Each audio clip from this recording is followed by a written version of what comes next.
Hi everyone, Matt here from Car Wow. So today in this video, what I'm going to do is reveal to you what I think are the best ever sports cars from Toyota. And then at the end of the video, I'm going to give you the opportunity to vote on which of the 5 you think is the best overall.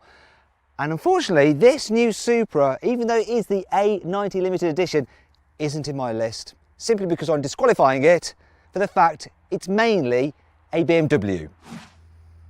Yeah, the outside may look very, very different and be very Japanese, but the rest of the car, the engine, the chassis, everything else is German.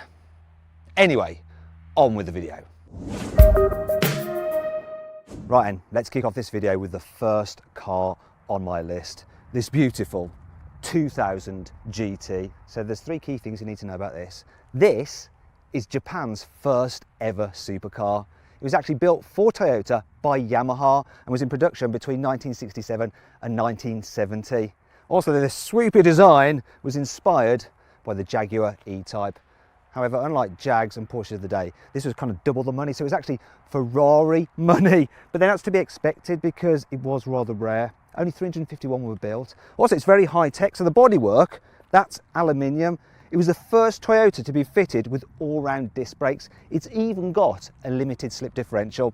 There's something quite funny about it. At the front, it's got dual headlights. The second set are pop-ups. Now the reason for that is US regulations, which state that you have to have headlamps above the knee, and these lower ones just aren't. The first thing that you notice when you climb inside this 2000 GT is just how cramped it is here on the inside. I mean, look at this. I've got no headroom at all. The car actually appeared in the James Bond film, You Only Live Twice, but Sean Connery was just too lanky to fit in it, so they had to cut the roof off for him. In fact, there were 2 open-top versions of this car made specifically for that film. And because it's so small, Toyota came up with the idea of cutting away the door like that to make it easy to get your legs in, though I'm not entirely sure what that's going to do for safety. Speaking of health, you've got an ashtray there with a cigarette lighter and another on the other side because, of course, in the 60s, smoking was good for you. But the rest of the car, absolutely lovely. I love the wood finish. It's great. Like the grab rail there for the passenger, the old-fashioned stereo, the fact you've got a switch for your turn signals.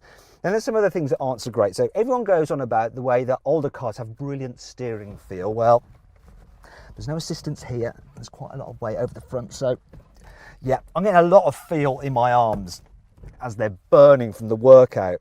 Then there's the gear selector. So to get into reverse, you have to move it all the way across and then just tug at it really hard to get into reverse. The rest of the gears are actually easier when you're driving.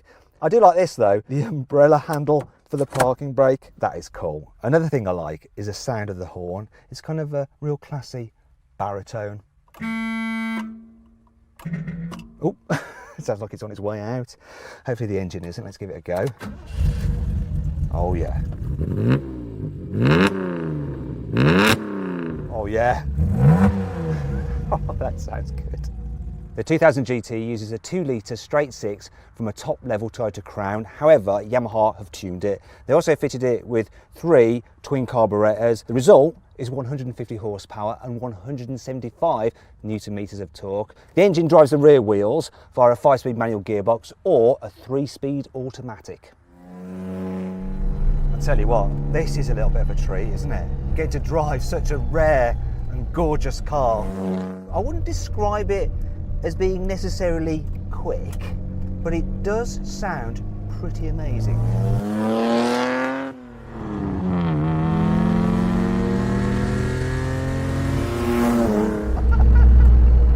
Handling wise, oh yeah, old car steering and a slippery steering wheel on this hot and sweaty day. Feels nice though, but not as nice as that exhaust sounds. Oh, that's to die for. And if I get too carried away, I might die, so yeah, I'll slow it down.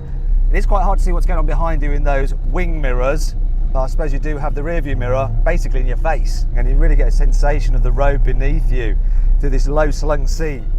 What a lovely car. The second car on my list is the Corolla AE86. Now, unlike the normal Corolla, which was front-wheel drive, for this sporty version, Toyota decided to make it rear-wheel drive. Yes! Now that made it really popular with drifters. It also starred in the Initial D manga comic series in Japan. It's a good looking car. You could get it as a coupe, which is this one, or as a hatchback. Personally, I prefer the coupe. It just looks a little bit sharper. I like the two-tone paint scheme on this one and that pea shooter exhaust at the back. It's all very retro. This car is in great condition, and if you want one like this, you're going to be looking at around £15,000. If you think the outside of this car looks cool, then check out this interior. It looks especially awesome in this two-tone brown. It's like sitting inside a humbug.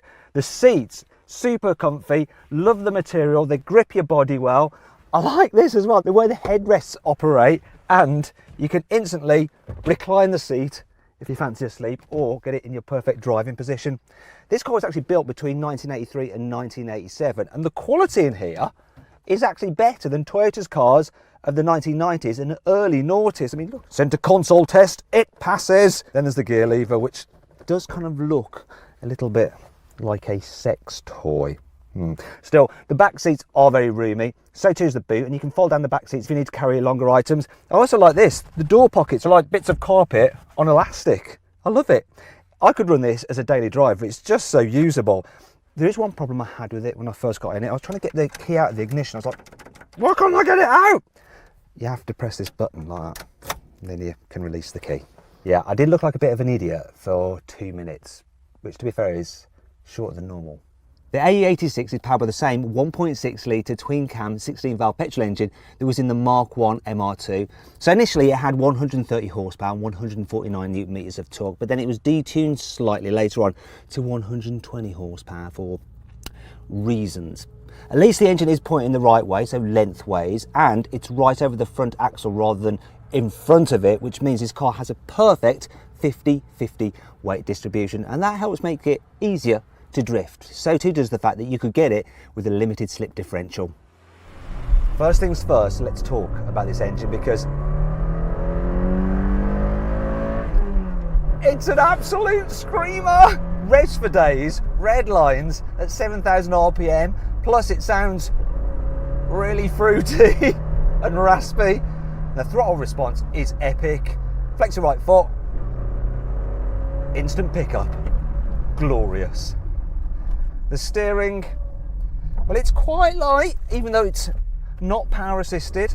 That does mean that it's nice and pure, which is perfect for feeling what's going on. The gearbox is quite long in terms of the throw, but it's all right. Also, it's very light. It only weighs about a ton. And that, plus the fact you've got this great big glass area, means you can drift it quite easily. I also like the horn. Just listen to this. Hiya, I'm an A86. The third car on my list is the Celica GT4 Carlos Sainz Edition. So it was built between 1991 and 1993 to celebrate the fact that in 1990 Carlos Sainz won the World Rally Championship. So you can tell it apart from the normal GT4 by the fact it has a redesigned bonnet. So there's some extra ducts there to let heat out of the engine bay. You've got a little inlet there to cool the timing belt. And then at the front, the bumper has more vents on it as well. And down the sides, you've got Carlos Sainz's signature. Only 5,000 of these were made worldwide. And if you want one of these now in decent condition, you're looking at about £15,000. There's a definite sporty theme here on the inside. I really love these sport seats, and they're in good condition considering the car has done 115,000 kilometres. It's very much like a normal Celica really of this period, though you do have the plaque there with Carlos Sainz Edition there saying this is 1,969 out of the 5,000.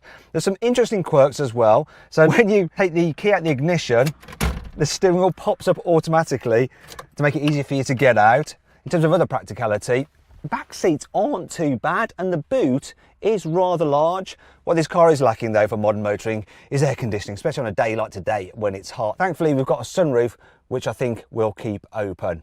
My favourite thing though is this, look. Pop-ups, hell yeah. This car has a 2 litre twin cam 16 valve petrol engine. Obviously it's turbocharged, and the Carlos Sainz has a water to air intercooler rather than the normal air to air intercooler. It has 203 horsepower and 271 newton meters of torque. It's got permanent all-wheel drive with a viscous coupling in the middle, and at the rear it's got a Torsen limited slip differential. So driving the Celica GT4, and the first thing I want to do in homage to Carlos Sainz is a Scandi flick into the corner and 4-wheel drift round it, but better not do that, eh? What I'm willing to do though is rev this engine out. Actually goes all right, you know. It's not crazy fast, and you don't really need to rev it that high, and it doesn't sound that great either. But what I do like is the gearbox. This 5-speed manual is actually really nice. And the steering, I mean, it's like all old cars. It's kind of slow, but it's got a decent amount of weight to it. Makes me miss hydraulic power steering. The brakes too, they are not bad at all. And of course, this car has ABS, which was quite novel back in the day. The fourth car on my list is the Mark IV Supra Twin Turbo. So this car was built between 1993 and 2002, and it was made famous by the Fast and Furious films. Now this is a European spec car, and you can tell that because as standard it came with a bonnet scoop, and it also has a neat little drop-down spoiler at the front to improve aerodynamics at speed. So these cars are highly desirable now. You get a good automatic version, it's going to set you back about £40,000. A good manual, you're looking at 80 grand. The reason these cars go for so much money is because of that. Toyota's legendary 2JZ engine. Now in Japan it put out 280 horsepower, but for the rest of the world the car did 330 horsepower thanks to some slightly different turbos and larger injectors. Peak torque 440 newton meters, but that doesn't tell the whole story. The thing about this engine is that it's dead easy to tune. On standard internals you can take it up to about 500 horsepower, and with some modifications these things can do 1,000 horsepower. In fact, I've driven one with 1,000 horsepower and it was just nuts. Christ. Inside the Supra does feel very sporty, the way you've got this wraparound cockpit, which is very much like that of a fighter jet. But there is a lot of black plastic about the place. It doesn't feel cheap. It's all relatively soft and yielding, which is nice. The seats are good as well. What's not so good though are the seats in the back. They're dreadful. The boot isn't great either. It's quite shallow. As you can see, this one is the auto, so it's less desirable. But personally, I prefer the auto rather than the 6-speed manual. So the reason I prefer the automatic gearbox is because it just suits this engine so very, very well. At low revs, you've just got one turbo working, but it picks up nicely. No lag at all, really. And then when you get to 4,000 RPM, the second turbo kicks in and this thing just takes off. Here it goes. There we are, we're on boost now. And it flies. 0 to 60 is like 4.7 seconds, which is really, really quick, even by today's standards. Also, top speed is 155 miles an hour, but that's limited. If you de-restrict them, they'll do 177 miles an hour. It's insane. They're a nice cruiser, actually. I wouldn't say they're out-and-out sports cars. I mean, they handle well enough. The steering's quite light, but it's direct. And you get a good view out of them as well. Much better than a new Supra. I wouldn't mind just having one of these to just pootle around in. So if I had one, I'd probably want to tune it. And then if I wanted to tune it, I'd regret having the automatic rather than the manual, because the manual can take more torque, so it's better for tuners, hence the high price. The fifth and final car on my list is the GT86. Now, some of you might be thinking that I should disqualify this because it's not 100% Toyota, just like the new Supra isn't. However, it was built in conjunction with Subaru, which Toyota owns part of. Also, Toyota had a lot more involvement in this car than they did the new Supra. So it's here and it's a worthwhile contender because it's a great car. So it's a classic front-engined, rear-drive sports car. It's fitted with a limited slip differential for added traction or better slides, because you can turn the traction control all the way off. Yeah. Now this car first went on sale in 2012 and you can still buy it now. They're £27,000. The inside of this car isn't particularly exciting because it's all very dark. However, the design is actually pretty perfect. So the dash is nice and flat, which gives it a sporty feel, and it's quite low, so you get a good view forward. The steering wheel is in the perfect position, as is the seat, and the seats themselves, they really do hold you in place when you're hooning around the corners. They're not so good in the back though. In fact, they're pretty blooming terrible, but the boot's a decent size, and really the idea is that you fold down the rear seats and use all that space for carrying 2 spare wheels, so you can always get home from a day's drifting. Now, I will admit that the engine in this car is pretty much 100% Subaru, even though it also says Toyota on it here. Yeah. You see, it's a Boxer 4, which is classic Subaru. The good thing about it being a Boxer means that the centre of gravity is nice and low, which aids the handling. So does the fact that the car is relatively light, 1,250 kilos. Good job it's light as well, because it hasn't got much power. 200 horsepower and only 205 newton meters of torque. One of the great things about the GT86 is that it's designed to give you thrills at low speed. So the tyres are actually off a Prius, they haven't got much grip, and that means you can get it sliding and moving around beneath you quite easily. And you can really feel what's going on. The steering's super sharp. The gear shift is to die for. It's absolutely glorious. The engine makes a nice noise as well, though you do have to spank it to get anything from it. So it's not doing anything now. Yeah, that's 7,000 RPM. And then it's quick. These cars really do benefit from a bit of a tune, you know, supercharged one, and then it's awesome. You then do need to improve the tyres though, because the low grip tyres just can't cope with too much power. It is a super fun, involving car. In fact, there's not many cars these days that feel as good as this to drive. I love them.